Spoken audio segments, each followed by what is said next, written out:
Hey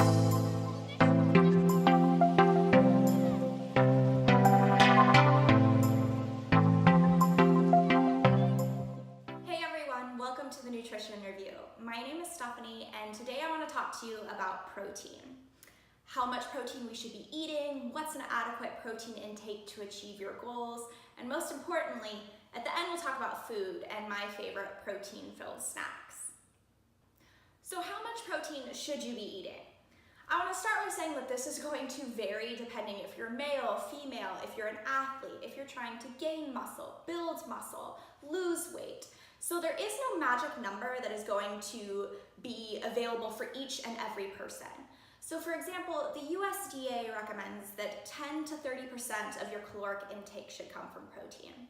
So this is what generates that magic number that we hear about of 0.08 grams of protein per kilogram of body weight. So I want to emphasize that this is for a general adult who lives a sedentary lifestyle. So how are we going to adapt this number to athletes who are trying to build muscle or who might be in a caloric deficit? This is what I'm going to focus on for the rest of the video, is what our protein intake should be to build muscle and if you consider yourself an athlete. So now let's take a look at the research and see what science has to say about how many grams of protein we should be eating. And so what I did was I created a list of 4 to 5 different nutrition and sports associations to see if there was a common range of grams of protein that we should be eating. So as you can see, it starts with the American College of Sports Medicine recommends 1.2 to 2 grams of protein per kilogram of body weight. You have the Academy of Nutrition that states 1 to 2 grams. You have ISSA, which states 2 to 3 grams. And then Livestrong quotes an Iowa research study that states 1.4 to 1.8 kilograms. These articles I will link below in the description box. So there is a pretty nice range of 1 to 2 grams per kilogram of body weight if you consider yourself an athlete or have an active lifestyle. So kind of looking at how that would apply to me, I have been sticking around 1 gram of protein per pound of body weight, which does fall within that range of 1 to 2 grams per kilogram. So how I calculate my macros and my protein intake is linked right here, and that kind of gives you a breakdown and how you could apply that with your own numbers. So now we know how much protein we should be eating. The next question is why? Why are high protein diets so highly regarded, and how does this help us achieve our goal? So science points to 2 different areas. First is thermogenesis, and then we'll talk about satiety.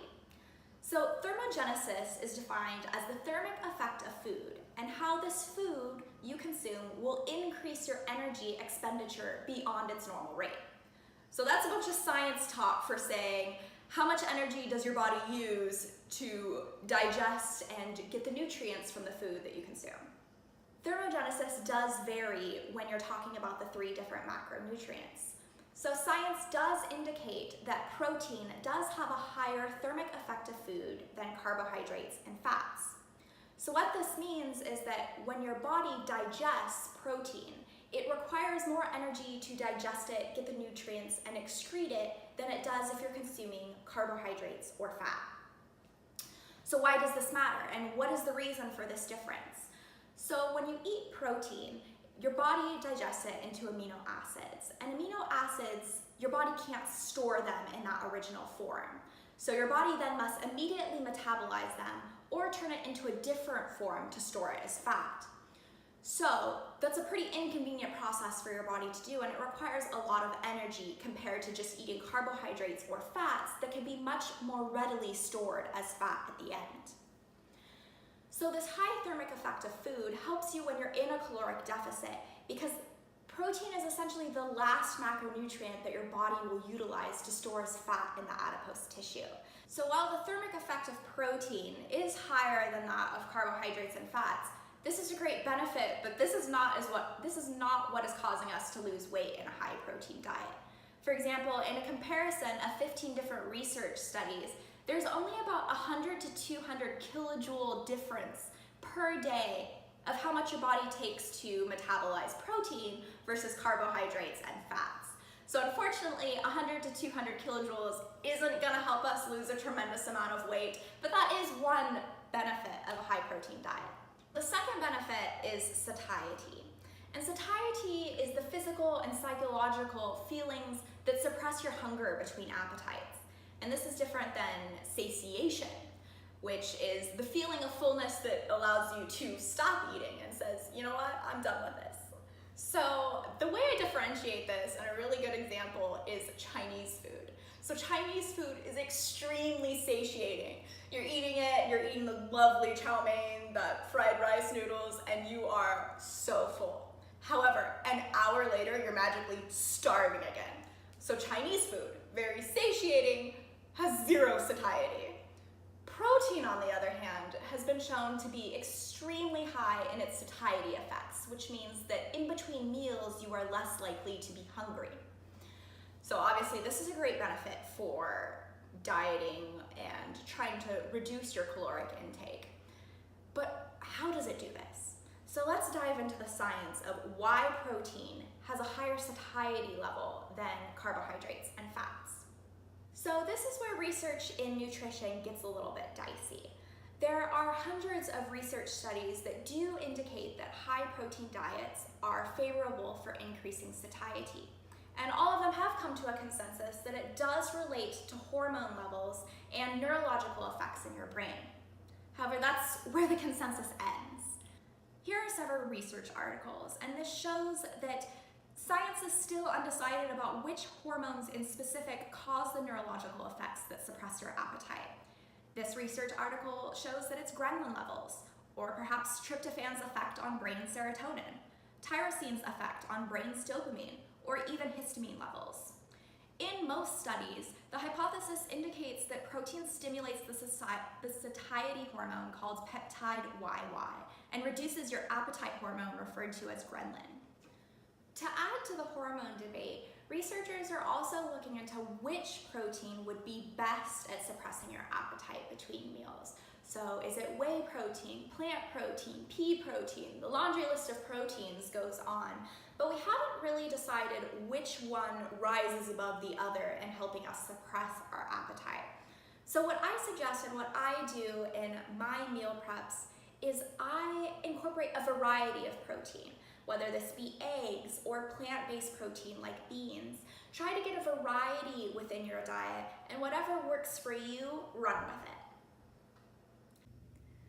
To sum it all up, science does indicate that higher protein diets are a better tool for weight loss than high carb or high fat diets. And this is due to thermogenesis and how your body digests protein, protein's effect on satiety, and also don't forget protein's main goal to aid in retaining your muscle mass. But at the end of the day, you still need to be in a caloric deficit to lose weight.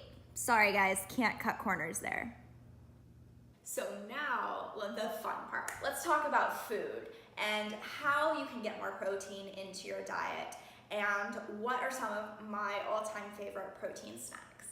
So I went and grabbed some of my favorite protein snacks, and these are in addition to my staple proteins, which are chicken and fish, ground turkey. I really do like scallops, tilapia, salmon, and I do incorporate those for dinner and lunches, in addition to eggs for breakfast. So these are some of my staple snack items that I use to increase my protein throughout the day. So let's start with protein powders, because a lot of people do supplement powders as a full protein shake. I tend to avoid this because I like to eat my food. And what I mean by that is I use protein powders, but I use them in other food sources.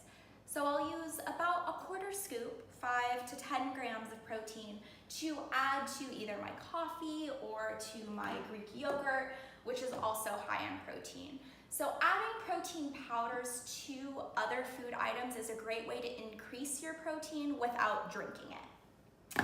In addition to Greek yogurt, I also have been a fan of cottage cheese lately.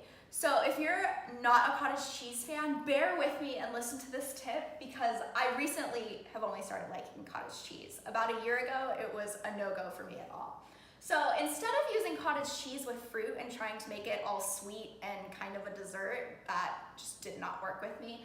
I use cottage cheese as more of a savory item, so I'll put it on top of toast, maybe add a little bit of everything but the bagel seasoning. Use it more of as a cheese instead of adding it to fruit if you're not a cottage cheese fan. And they also make fat-free versions or low-fat versions if you are dieting, which is a great tip to keep the fat out of this area.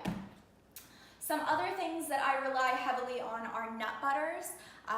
Since my cottage cheese and my Greek yogurt are low in fats, I do get a little bit of my fats from the nut butters, but they are also extremely high in protein.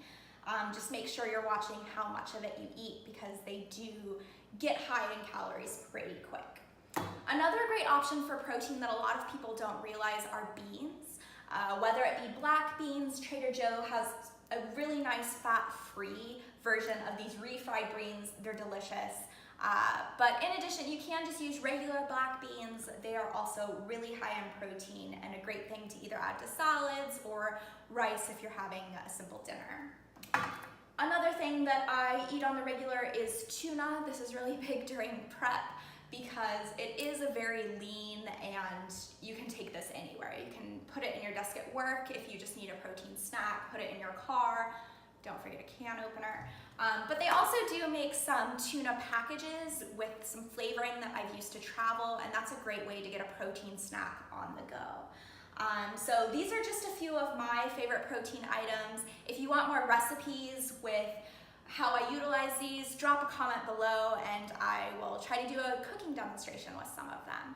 So thanks for checking out the nutrition review. I hope you found this information helpful, and if you have any questions, let me know. Thank you.